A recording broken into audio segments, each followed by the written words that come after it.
તો હેલો મિત્રો, અમે આવી ગયા છે માઉન્ટ આબુ. માઉન્ટ આબુનો વ્યૂ તમે જો કેટલો મસ્ત છે. તો સ્વાગત છે તમારું અમારી નવી ચેનલ સોનલ વિપુલ વ્લોગમાં. તો અમે આવ્યા છીએ માઉન્ટ આબુ અને તમને બતાવીએ અમે માઉન્ટ આબુનો નજારો કેટલો જોરદાર હોય છે આ નજારો. વાવ, માઉન્ટ આબુમાં કેટલા ઊંચા પહાડો છે ને પથ્થરો છે. તો ભાઈ માઉન્ટ આબુમાં આવીને એક નાની તળેટી ઉપર ચડી ગયા છે નિકી લેક પાસે, અને આ પથ્થર જુઓ કેવડો મોટો છે.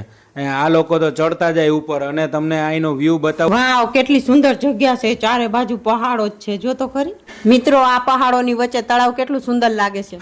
અહીં અમે તળાવની બાજુમાં આવેલા ગાર્ડનની મજા લીધી. ત્યાર પછી અમે નીકળી ગયા તળાવની ફરતે રાઉન્ડ મારવા, તળાવનો નજારો જોવા. વાવ. અમે રસ્તામાં જતા હતા તો ત્યાં વાંદરા આવ્યા, એને ખવડાવ્યું ખાવાનું, અને ત્યારથી પછી ઉપર ચડ્યા અમે તળેટી ઉપરથી ઉતર્યા નીચે પાછા. જો મિત્રો તમે માઉન્ટ આબુ આવો તો ઘોડેસવારીની મજા લેવાનું ના ભૂલતા. તો અમે લીધી ઘોડેસવારની મજા. Hi guys. તો અહીંયાથી અમે ગયા પીસ પાર્ક, અને પીસ પાર્ક ગાર્ડન બહુ મોટું છે. ત્યાં અમે ફોટા પડાવ્યા અને લીધી ગાર્ડનની મજા.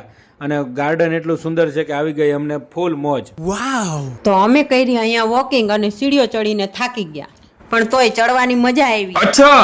તો અમે ચડી ગયા પર્વત પર, અને ત્યાં ચડીને ફોટા પાડવાનું ભૂલાય તો અમે પાડ્યા ફોટા. ક્યાં બાત હે. માઉન્ટ આબુ પર ફોટોગ્રાફી થાય છે ભાઈ જોરદાર. તો આનો આખો વિડીયો આવી જશે ભાઈ યુટ્યુબ ચેનલ ઉપર, અમારી ચેનલ સોનલ વિપુલ વ્લોગમાં.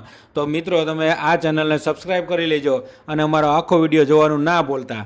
અને અમે ત્યાં ગયા તો અમને ફૂલ મોજ પડી ગઈ, અને એ ફૂલ મોજ તમને યુટ્યુબમાં જોવા મળશે ફૂલ વિડીયોમાં. તો સબસ્ક્રાઇબ કરજો ચેનલને મિત્રો.